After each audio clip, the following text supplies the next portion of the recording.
Well, I'm sure you have all seen those horrendous, shocking scenes over in America. The attempted assassination of Donald Trump in the run-up to the US presidential election. Let me get my shoes. Got you, sir. I got you, sir. Let me get my shoes, sir. Hold that in your head. It's bloody. Sir, we gotta move to the bus. Let me get my shoes. Okay, my shoes down. My shoes. Watch out. Wait.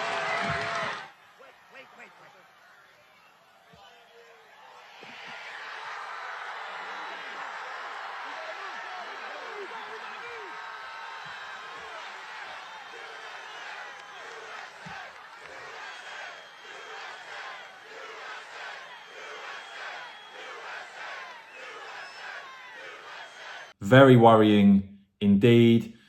Sadly, we know one person who actually attended the rally was killed.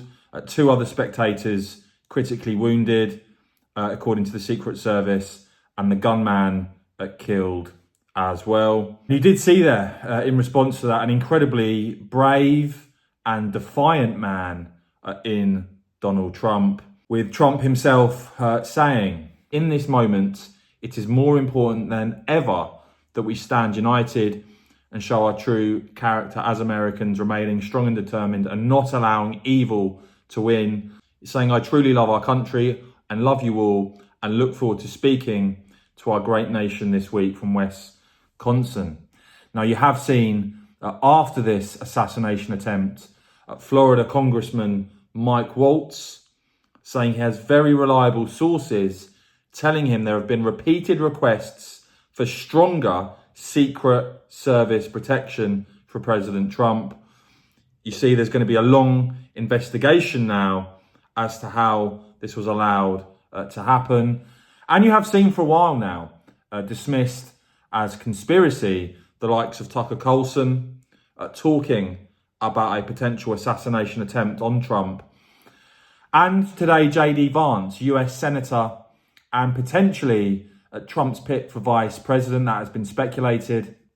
He saying that today is not just some isolated incident. He said that the central premise of the Biden campaign is that Trump is an authoritarian fascist who must be stopped at all costs, and that rhetoric led directly to Trump's attempted assassination.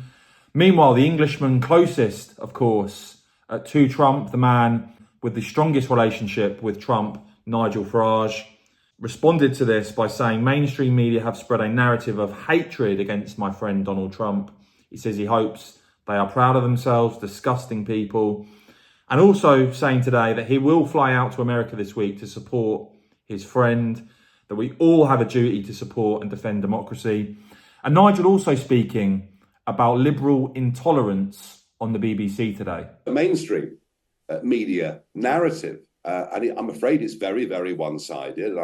The BBC is a part of this. It's happening in this country. I mean, I've faced continual attacks for over a decade now. Because it's me, no one cares. In fact, it's even funny, you know. I mean, one of the many times that I had a drink thrown at me, a comedian, so-called comedian on a BBC show says, "Well, why not battery acid?" I mean, I just find the fact that that individual, Joe Brand, is still on BBC programmes, I find that really pretty appalling. We've got Mr. Aronovich, who does programmes on Radio 4, who recently said that the best way for the Democrats to deal with Trump is to have him shot. Now he says now that was a joke. But so I do think mainstream media, I do think liberal intolerance is increasingly a part of this problem. Meanwhile, we also saw the former Conservative MP Lucy Allen say this today, that the continual demonising of Reform UK and its supporters will end in violence and intimidation. She says, whipping up hate to defeat your political opponents should be an offence in a civilised democracy. As ever, guys, I will keep bringing you all the latest. Thanks for watching and stay safe.